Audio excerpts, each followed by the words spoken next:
Ni ating Madeline Moratillo Villar Moratillo, ating Mads, go!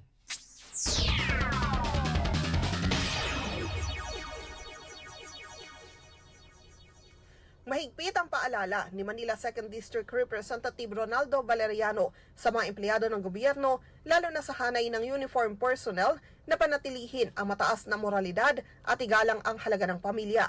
Matatandaan na nagbitiw kamakailan ang controversial na opisyal ng Bureau of Fire Protection na si Senior Fire Officer Tureika Janisa Palpalatok dahil sa kasong kriminal at administratibo. Kabilang narito ang inihaing reklamo laban kay Palpalatok sa Professional Regulation Commission o PRC na isang registered nurse dahil sa imoralidad. Sa panayam sa lungsod ng Maynila, binigyan diin ni Valeriano na ang mga uniform personnel kagaya ng BFP, pulis at militar ay kailangan na magsilbing mabuting halimbawa.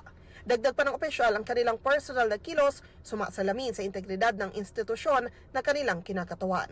Para sa Radyo Agila, Madeline Villar Moratillo, matataag, matapang, matapat.